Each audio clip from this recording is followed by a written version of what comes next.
Hi friends, good afternoon అందరికీ. Sorry for the mistake. ఎలా ఉన్నారు ఫ్రెండ్స్? అందరూ భోజనం చేశారా? నేను ఈరోజు ఎంచుకున్న టాపిక్ వచ్చేసి ఇటీవల నటించిన ప్రభాస్ సారీ ప్రభాస్ ఆదిపురుష్ సినిమాలోది. నేను ఆ టాపిక్ ఎందుకు ఎంచుకున్నానంటే ప్రజెంట్ ఇది ట్రెండింగ్ టాపిక్ కాబట్టి చెప్పాలనిపించింది కాబట్టి ఎంచుకున్నాను. నెక్స్ట్ నేను ఈ విషయం సినిమా గురించి చెప్పదలుచుకుంది ఏంటంటే, ఎక్కడైనా సరే రాముడు చాలా గొప్పోడు. ఎందుకంటే మనం చిన్నప్పటి నుంచి చదువుకుంటాం, రాముడు చాలా మంచివాడు, రాముడు తండ్రి మాట అంటాడు, ఇవన్నీ చదువుకున్నామేమో. కానీ స్పెసిఫిక్గా ఇది ఎందుకు చెప్తున్నానంటే, మొన్న నేను ఒక యూట్యూబర్ వీడియో చూశాను. అందులో ఆదిపురుష్ సినిమా గురించి మొత్తం చెప్పారు.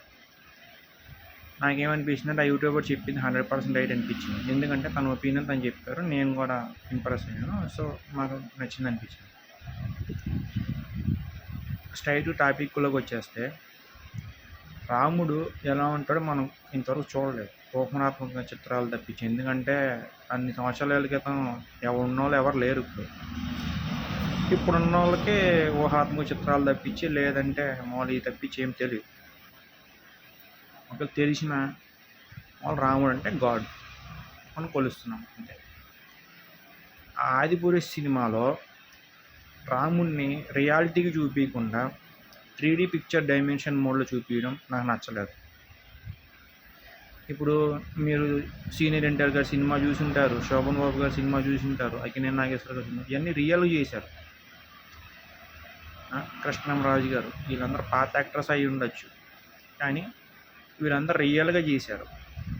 అది ఫైట్స్ ఏమన్నా డూపు డమ్మీలు పెట్టుకుని చేసి ఉంటారు, కానీ మామూలు గెటప్స్ మాత్రం రియల్ గెటప్స్ చేశారు.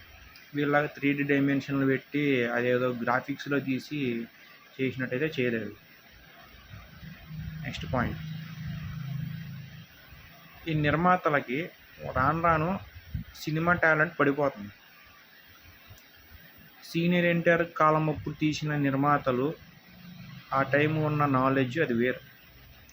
ఇప్పుడు ఇంత టెక్నాలజీ లేకపోయినా తీసిన కాడికి బాగా తీశారు, హిట్ అయిన సినిమాస్. చరిత్రలు ఎలా ఉన్నాయో మనకు తెలియదు, మనం రామాయణం మహాభారతం ఇవన్నీ చూస్తే దాంట్లో చిత్రాలు రూపొందించినాయి. కాబట్టి సీనియర్ ఎన్టీఆర్ గారు రాముడికి పెద్ద ఫ్యాను, కృష్ణుడికి పెద్ద ఫ్యాన్. కాబట్టి ఇక్కడ వెంకటేశ్వర స్వామి 3 యుగాస్లో 3 దేవుళ్ళు. ఫస్ట్ యుగంలో రాముడు, సెకండ్ యుగంలో కృష్ణుడు, మూడో యుగంలో ఇప్పుడు కలియుగంలో వెంకటేశ్వరుడు. స్వర్ణయుగం అంటారు, అది ఎప్పుడు వస్తుందో ఎవరికి తెలియదు, అది పక్కన పెట్టేది. ఈ 3 యుగాస్లో 3 గాడ్స్ని పర్టికులర్గా ఇది రియాలిటీ అని చూపించారు వాళ్ళు పాతకాలంలో. ఎన్టీఆర్ కావచ్చు, చెప్పేది ఇందాక ఏఎన్ఆర్ గారు కావచ్చు, శోభన్ బాబు గారు కావచ్చు, కృష్ణంరాజు గారు కావచ్చు, వీళ్ళందరూ మెయిన్ ఎక్కువ ఎన్టీఆర్ గారు తీసేవాళ్ళు ఇలాంటి సినిమాలు.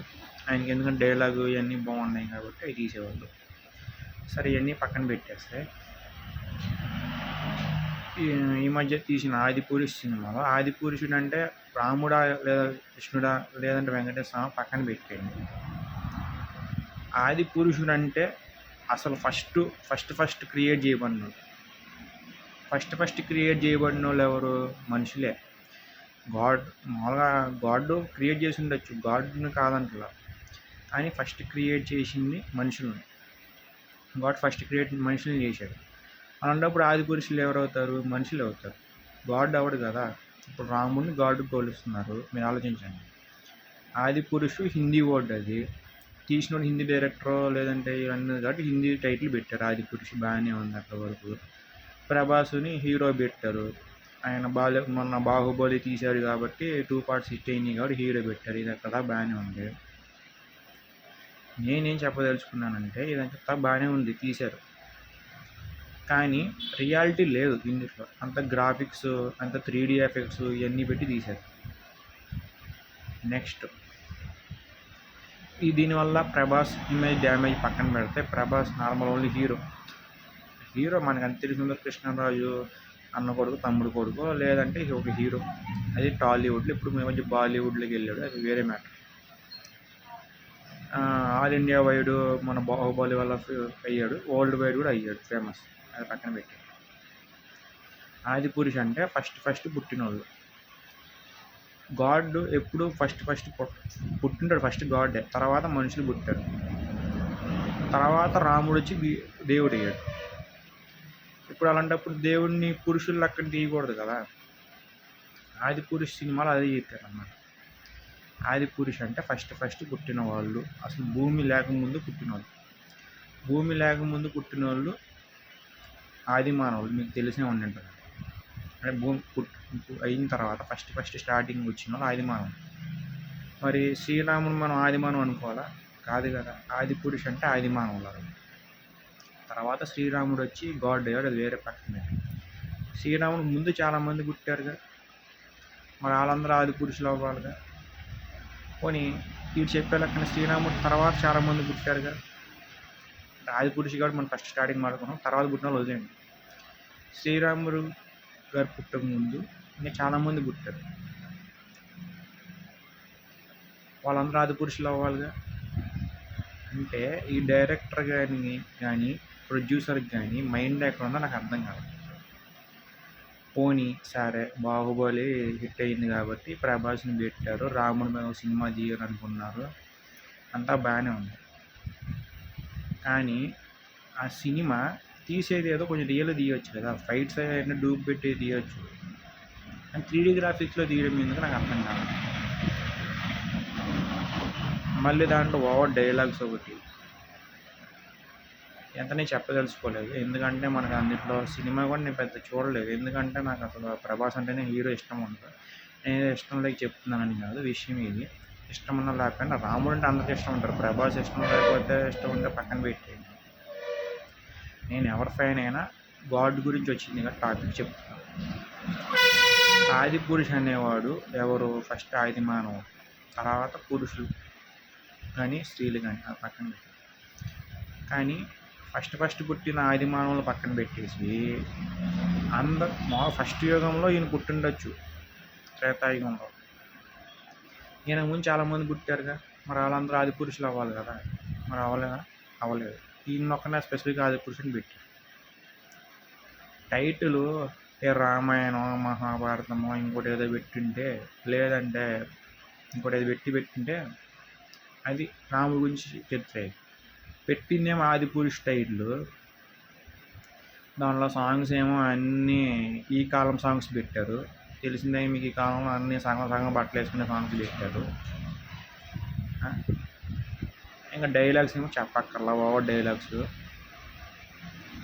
అంటే ఈ డైరెక్ట్ ప్రొడ్యూసర్ మనకి ఏం చెప్పాలనుకుంటున్నారు ఫ్యూచర్ జనరేషన్? ఇప్పుడు ఈ జనరేషన్ ఓకే వదిలేండి, ఫ్యూచర్ జనరేషన్ ఈ చూసి ఏం నేర్చుకుంటుంది? అబ్బో రాముడు అంటే ఏదో ఇలాంటి ఈ కాలం నాటోడేనేమో, అందుకని తిక్క పెట్టారు, తిక్క డైలాగులు పెట్టారు అనుకుంటారు.